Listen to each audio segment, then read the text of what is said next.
Setelah sebelumnya diceritakan kalau Dwight, sang jenderal mantan mafia yang baru saja bebas dari hukuman 25 tahun penjara, akhirnya membangun kembali kerajaannya dari nol di kota pinggiran yang bernama Tulsa. Sampai akhirnya dia menyadari sebuah fakta di mana saat dia masih di dalam penjara, anaknya yang bernama Tina ternyata dijawil oleh salah satu anak buah bosnya hingga Dwight kemudian terpaksa mengambil langkah ekstrim untuk menghabisi si pelaku. Sebenarnya tindakan main hakim sendiri kepada sesama anggota keluarga mafia adalah sebuah permasalahan berat. Namun berhubung orang itu juga sudah sangat melampaui batas, Dwight akhirnya sekali lagi harus menunjukkan kalau dia bukanlah orang yang bisa dianggap sepele.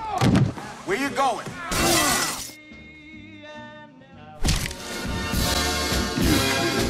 Sementara itu, kondisi di Tulsa juga sedang tidak baik-baik saja, di mana urusan mereka dengan geng motor yang diketuai oleh seorang maniak bernama Waltrip yang berbuntut panjang. Di sini, Tyson dan Bodhi sempat ditangkap oleh dua polisi korup yang bekerja untuk geng motor itu, di mana mereka juga sempat berniat untuk membawa Mitch. Untungnya, Mitch berhasil menghandle situasi hingga kedua polisi itu akhirnya memilih untuk mundur. Sorry, fucking cottage cheese ass is out of here.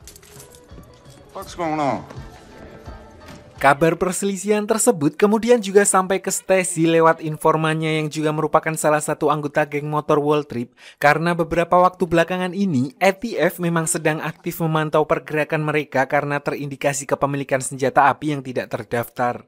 Namun informannya justru menceritakan tentang permasalahan mereka dengan Dwight karena mengira kalau ATF mungkin juga akan tertarik dengannya. You got a name? Sebenarnya, Stacy sudah berusaha untuk mengalihkan topik dan mengatakan kalau mereka seharusnya tetap fokus pada penyelidikan geng motor tersebut. Namun, sesuai prosedur, mereka tetap harus meneruskan info tersebut kepada FBI, ditambah sebelumnya mereka memang mendapat surat edaran mengenai keberadaan Dwight di kota tersebut. Can we just focus on when you're shaking down some fucking weed guy?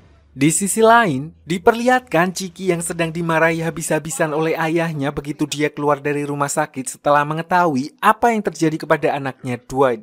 Dia bahkan dengan keras mengingatkan Chiki karena Chiki justru berniat untuk menghabisi Dwight setelah membunuh rekannya tanpa ada intro sama sekali, yang sebenarnya juga tidak akan terjadi jika dulu Chiki bisa mengatur anak buahnya dengan benar.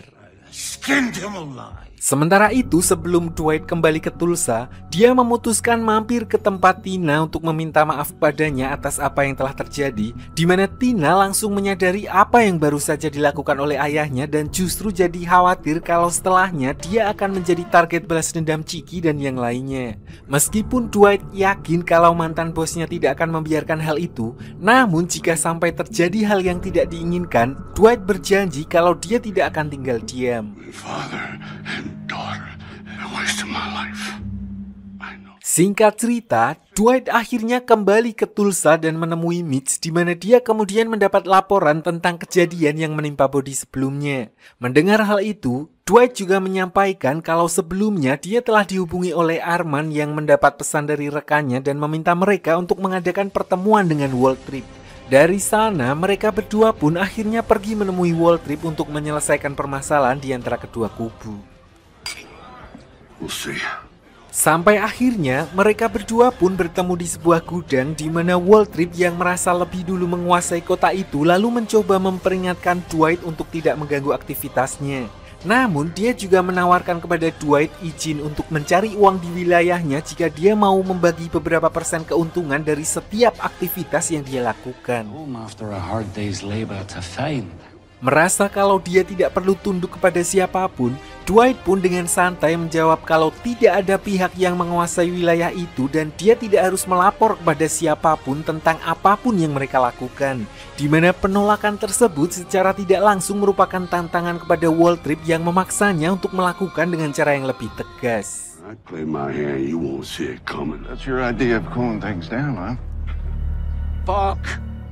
Sementara itu, Tina yang diperlihatkan mulai diteror lewat telepon misterius yang terus mengganggunya. Awalnya dia mengira kalau itu hanya telepon dari bank yang menawarkan kartu kredit. Namun setelah beberapa kali tidak berhenti, dia mulai berpikir kalau itu adalah perbuatan Chiki dan anak buahnya.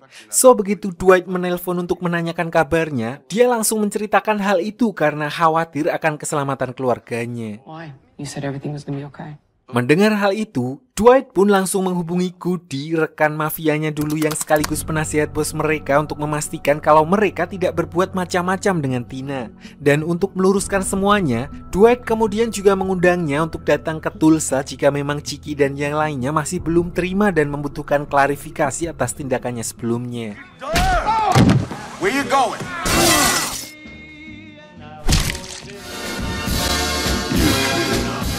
Setelah mendapat telepon dari Dwight, Goody kemudian langsung menyampaikan hal itu kepada bosnya. Meskipun Chiki berpikir kalau itu adalah sebuah jebakan, namun bosnya yang mengetahui sifat Dwight tidak akan melakukan hal itu. Dia justru menyuruh Goody untuk segera pergi ke Tulsa dan meluruskan masalah mereka, hitung-hitung cek ombak sekaligus melihat progres yang dibuat oleh Dwight di kota tersebut. I'm all his. Kembali ke Tulsa setelah Dwight dan yang lainnya mulai berkumpul kembali di bar. Pada momen itu, Dwight sempat menawarkan Mitch untuk merenovasi tempat itu bukan hanya menjadi sebuah bar, tapi juga pusat hiburan dan perjudian pertama di Tulsa. Some dancers. The food's pretty good here. Lalu tidak berselang lama setelah bar itu tutup, mereka tiba-tiba mendapat serangan dari salah satu anak buah Waltrip yang diperintahkan untuk meneror tempat itu. Serangan itu hanya bertujuan sebagai peringatan, namun karena Dwight dan yang lainnya masih ada di dalam, mereka akhirnya terpaksa mengambil tindakan dengan melakukan serangan balik hingga orang itu akhirnya justru tewas.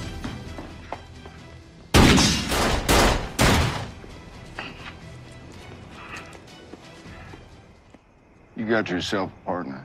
I thought it over. Good to hear it.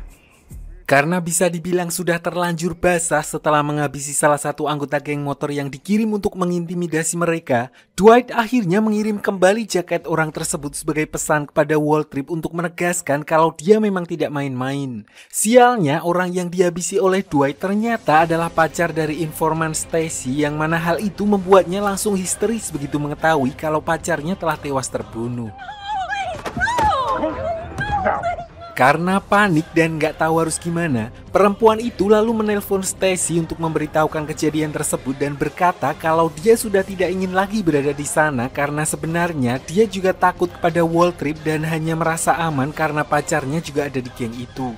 Mendengar hal itu, Stacy kemudian memintanya untuk datang ke sebuah lokasi dan menceritakan kejadian itu secara langsung padanya, karena jika hal itu menyangkut Dwight, sebisa mungkin dia harus menutupinya agar informasi tersebut tidak langsung diketahui oleh rekan agen ATF-nya yang lain. Begitu sampai di lokasi, perempuan itu seketika langsung menangis dan berkata kalau dia sudah tidak ingin lagi berada di geng motor tersebut karena merasa tidak aman. Sayangnya, Stacy tidak bisa mengizinkannya karena perempuan itu masih terikat kontrak dengan mereka. Oleh karena itu, Stacy pun memintanya untuk sekali lagi kembali dan mendapatkan sebuah bukti yang memberatkan Waltrip agar ATF bisa segera menangkapnya dan menutup kasus tersebut.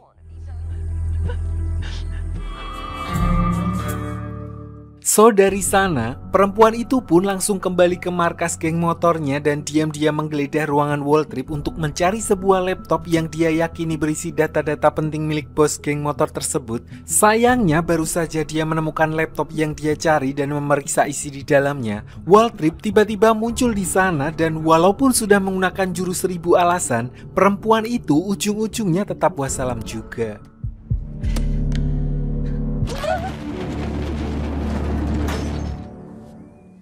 Kembali beralih ke Tina setelah beberapa kali menerima telepon gak jelas. Apa yang ditakutkannya selama ini akhirnya kejadian juga, di mana pada suatu malam suaminya diserang oleh orang tidak dikenal saat baru saja selesai parkir mobil hingga dia harus dirawat di rumah sakit. Meskipun Tina sendiri tidak tahu siapa orang yang menyerang mereka, namun karena ketakutan dia tetap memberitahukan hal itu kepada ayahnya. Is that Joanne? Is she with you?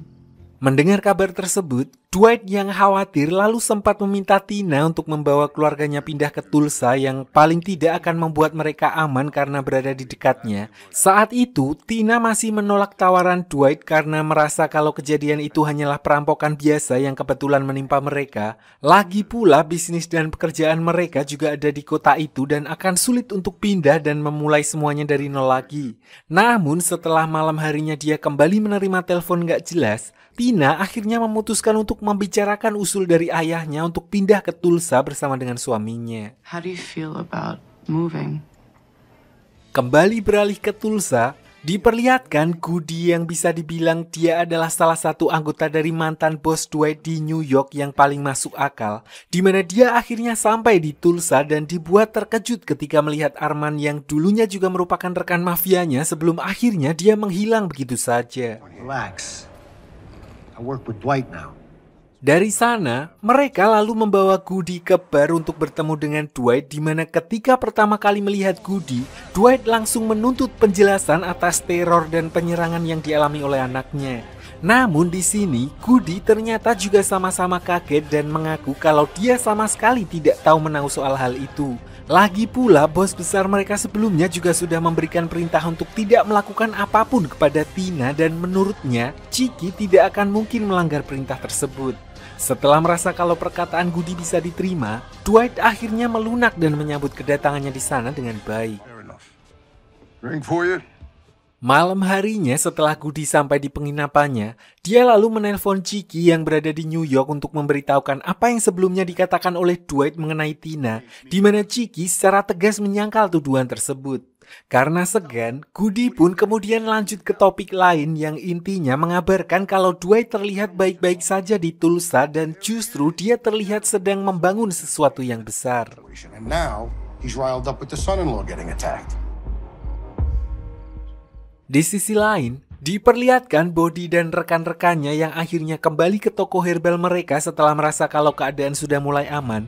Namun begitu sampai di sana, toko tersebut sudah bersih, tidak ada satupun dagangan ataupun uang yang tersisa setelah sebelumnya digeledah oleh FBI, di mana hal pertama yang dilakukan Body adalah mengecek tempat penyimpanan rahasia yang dia buat, di mana dia menyimpan sebuah flash disk di dalamnya. Namun ternyata semua barang dan uang yang berada di toko tersebut telah lebih dulu disembunyikan oleh Dwight, di mana dia berkata kalau inilah salah satu contoh kegunaan dia membayar 20% dari total keuntungan mereka setiap minggu. You're welcome. Lalu keesokan harinya saat Dwight kembali datang mengunjunginya untuk memberitahukan ide investasi barunya dengan Mitch, sebuah kasino yang otomatis perizinannya akan membutuhkan banyak dana. Body lalu memberitahukan Dwight sebuah fakta baru kalau sebenarnya Dwight bukanlah satu-satunya kriminal yang dalam tanda kutip bersembunyi di kota tersebut, karena Body selama ini ternyata menjalankan scam dengan mencuri Bitcoin di internet dan telah menghasilkan jutaan dolar dari aksinya tersebut. Who buy Bitcoin? Beralih ke Chicky setelah percakapannya dengan ayahnya dan juga Goody melalui telepon, Chicky kemudian menyadari satu hal bahwa ayahnya akan selalu membela Dwight apapun yang terjadi meskipun dia adalah anak kandungnya sendiri. So setelah melakukan banyak pertimbangan, Chicky akhirnya memutuskan untuk mengambil langkah nekat, yaitu dengan menghabisi ayahnya sendiri agar dia bisa memimpin organisasi mafianya secara penuh tanpa harus mempertimbangkan keputusan ayahnya. Lebih tragisnya lagi, Chicky mengumumkan kematian ayahnya adalah karena serangan jantung dan menuding Dwight sebagai akar dari permasalahan untuk menggiring opini agar orang-orang di sekitarnya semakin membenci Dwight dan mendukung keputusannya mengasingkan dia ke Tulsa. Stress he caused my dad from the day he got back. I won't be gone.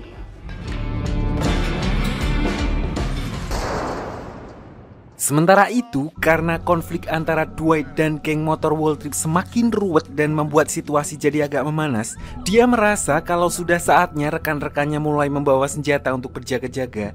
Sayangnya meskipun sudah dilatih bagaimana caranya menggunakan pistol, Dwight tetap khawatir dan tidak yakin dengan rekan-rekannya tersebut, di mana Mitch kemudian berinisiatif menawarkan agar Dwight juga merekrut beberapa rekan mantan napinya dulu yang bisa dijadikan sebagai tenaga keamanan tambahan. They're ex-cons, if that makes it any better. Selain itu, Dwight dan yang lainnya juga masih harus mengurus rencana renovasi bar milik Mitch, di mana dia bersama yang lainnya lalu pergi menemui Jimmy, si supplier bahan herbal, untuk membicarakan rencana tersebut. Dwight berencana menggunakan nama Jimmy untuk mengurus perizinan kasino yang akan mereka bangun, dan sebagai gantinya, dia akan mendapatkan persenan dari setiap keuntungan yang akan mereka buat nantinya. It's so good. It's gonna first thing in the morning. Di sisi lain, Stacy yang sudah mulai kehabisan kesabaran kemudian memilih untuk melabrak Waltrip secara langsung dan menanyakan tentang nasib perempuan yang menjadi informannya. Namun tentu saja tanpa bukti apapun terkait hal itu, Waltrip bisa dengan santai mengelak semua tuduhan Stacy dan memaksanya kembali pulang dengan tangan kosong. What do you want from me? Begitu kembali ke kantor, Stacy yang kemudian diajak meeting oleh FBI untuk membahas aktivitas Dwight di Tulsa lalu menggunakan momen itu untuk mengalihkan mereka ke Waltrip dan mendesak mereka untuk segera melakukan penggerebekan. Dari informasi yang dia dapatkan, Waltrip dicurigai juga memiliki simpanan uang dalam jumlah besar yang bisa mereka gunakan sebagai bukti awal. Intinya, Stacy dan para FBI sengaja mencari alasan untuk menangkap Waltrip sebelum dia membunuh lebih banyak orang. That could take days. Can we get a rush on that? Could be something there.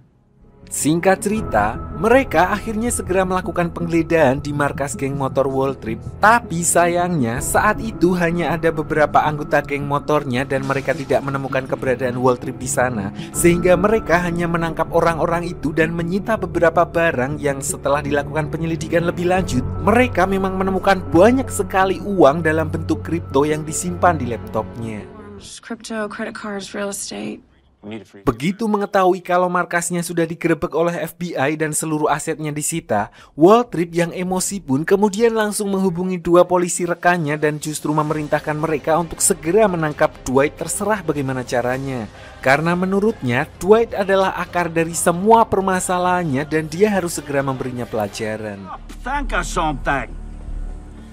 Want money?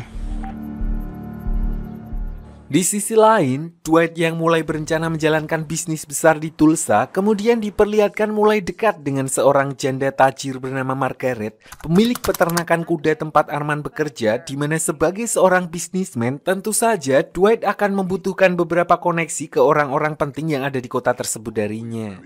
Even this lemon would taste good. 9 years? Lalu keesokan harinya saat Dwight sedang mengunjungi peternakan, dia sempat dikenalkan dengan mantan suami Margaret yang juga merupakan seorang pengusaha. Namun alih-alih mendapat koneksi, Dwight justru sempat mendapat sedikit intimidasi dari orang tersebut karena dia mengira Dwight berniat mendekati Margaret untuk memoroti hartanya. You're a fucking relic. Beralih ke New York di mana Chiki yang secara resmi telah menggantikan posisi ayahnya sebagai bos, lalu diperlihatkan dia mulai menunjukkan arogansinya kepada salah satu rekan anggota keluarga mafia lain di acara takziah yang saat itu seolah tidak percaya dengan kelakuan Dwight yang telah diframing oleh Chiki. Karena mau bagaimanapun juga, dulunya Dwight memiliki reputasi sebagai sosok yang loyal terhadap mendiang almarhum di mana dia bahkan rela dipenjara selama puluhan tahun untuk melindunginya.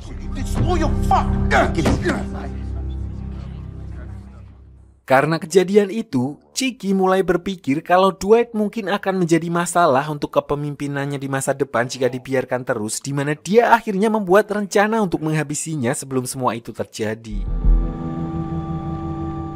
Bersama rekan-rekannya, Chiki kemudian berencana pergi ke Tulsa dan menelpon Dwight untuk memberitahukan hal itu, di mana dia beralasan kalau dia ingin halal bihalal dan memulai semuanya dari nol lagi setelah kematian ayahnya, dan juga karena konflik yang terjadi di antara mereka membuat kelompok mafianya terlihat lemah di hadapan kelompok lain. Meskipun di sini Dwight sudah mencium bau-bau jebakan, namun dia tetap menerima tawaran Chiki dan mempersilahkannya untuk datang ke Tulsa kapanpun dia mau. Okay, you know where to find me. Chiki and Venezia. Sementara itu, selain semua permasalahan yang terjadi dengan kubu New York, Dwight juga masih harus berurusan dengan Waltrip yang kini sedang mengincarnya, di mana suatu ketika saat Dwight sedang OTW bersama dengan Tyson, mobil mereka dihentikan oleh dua polisi korup yang sebelumnya disuruh untuk menangkap Dwight. Namun karena Dwight sudah mengetahui siapa mereka dan juga reputasi mereka, dia sama sekali tidak menunjukkan rasa takut dan justru mengancam balik kedua polisi itu yang membuat mereka memikirkan kembali apa yang mereka lakukan. Si Bodhi. Lalu Waltrip yang menilai kalau kedua polisi itu tidak bisa diandalkan, akhirnya memutuskan untuk menyelesaikan masalah itu dengan tangannya sendiri, di mana malam harinya dia kemudian pergi mendatangi Dwight yang kebetulan sedang bersama dengan Stacy, di mana baku tembak di antara mereka pun terjadi dengan sangat cepat. Sialnya salah satu tembakan tersebut justru mengenai Stacy.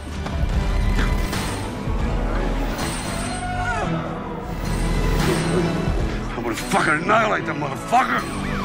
And you involved in this?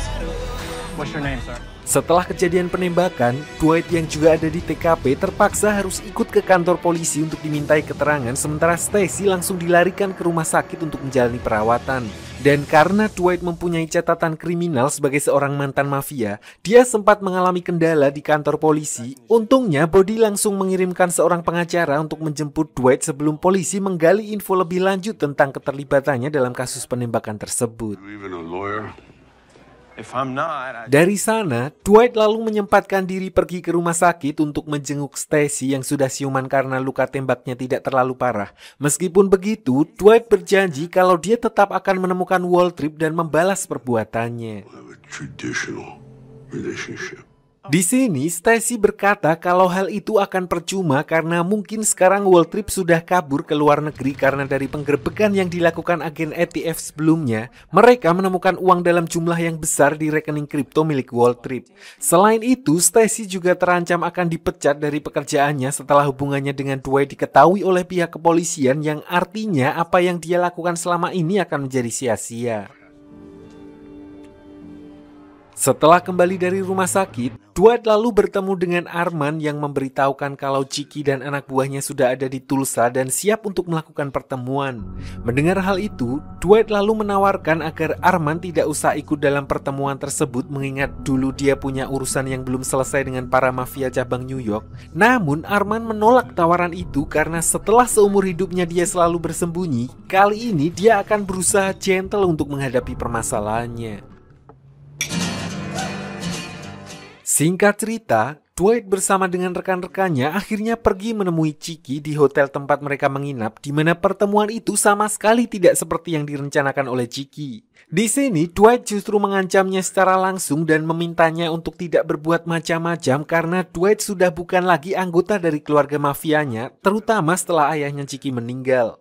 Dwight mengatakan kalau pada dasarnya, dari awal dia sudah menyadari alasan Chicky membuangnya ke Tulsa, yaitu untuk membiarkannya mati karena bisa dibilang Tulsa adalah kota terpencil di antah berantah yang tidak mungkin bisa diolah.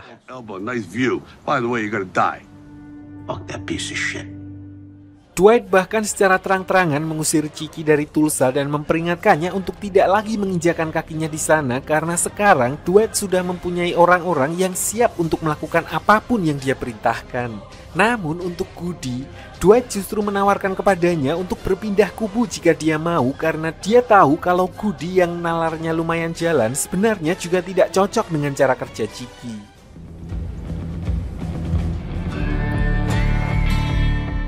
Malam harinya, Dwight kemudian mengumpulkan semua rekan-rekannya untuk memperkenalkan Goody yang telah bergabung dengan mereka, di mana momen itu kemudian juga digunakan sebagai penanda kalau mereka semua kini adalah bagian dari satu keluarga dan harus mendukung satu sama lain. Part of each other's family. Untuk menjalankan rencana bisnisnya membangun kasino dan pusat hiburan, mereka jelas membutuhkan dana yang besar dan pertama, Dwight pergi menemui Body untuk memberitahukannya sebuah ide, di mana sebelumnya Dwight mendapat info kalau Waltrip menyimpan banyak uang di rekening kripto miliknya dan berdasarkan hal itu, dia lalu meminta Body untuk meretas rekening tersebut selagi para agen ATF membawa laptopnya dan menguras semua uang di dalamnya.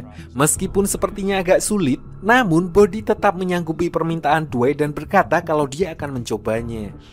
It's a very strong maybe. Diperlihatkan di sini kalau Body yang diam-diam juga adalah seorang hacker, dia mulai meretas laptop milik Waltrip yang disita oleh agen ATF, di mana dia memancing agen yang membawa laptop tersebut untuk mengklik sebuah pesan email yang membuatnya bisa mendapatkan akses ke dalam rekening kripto tersebut dan menguras seluruh uang yang ada di dalamnya. Hey boss, you need to come see this.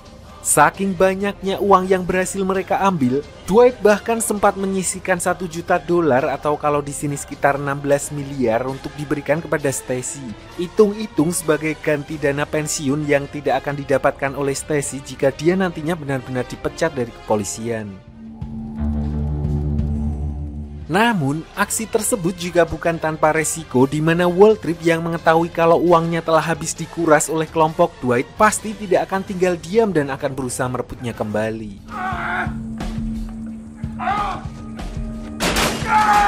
Malam harinya, Dwight yang sudah menyadari resiko tersebut kemudian mengumpulkan rekan-rekannya di bar milik Mitch dan benar saja, tidak berselang lama, Waltrip bersama dengan seluruh anggota geng motornya tiba di sana untuk menyerang mereka. Untungnya hal itu sudah diantisipasi oleh Dwight dengan memasang berbagai jebakan dan mempersiapkan senjata untuk masing-masing. Lalu begitu Waltrip mulai memasuki area bar, seketika itu juga tempat tersebut langsung berubah menjadi medan perang.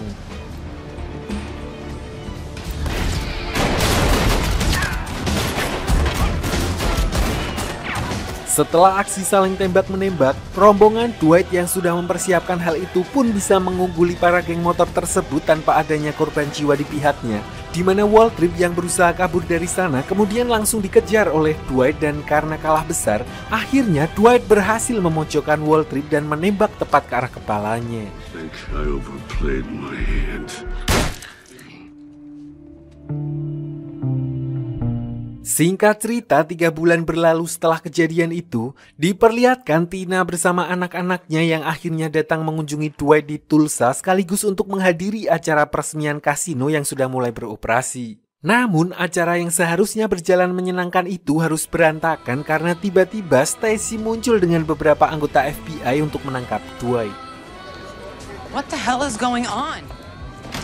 Jadi sebelumnya, Stacy yang sudah keluar dari rumah sakit kemudian dipanggil untuk menghadap atasannya di mana alih-alih dipecat, dia justru diperbolehkan melanjutkan tugasnya di kepolisian, namun dengan satu syarat, yaitu dia harus menyerahkan Dwight.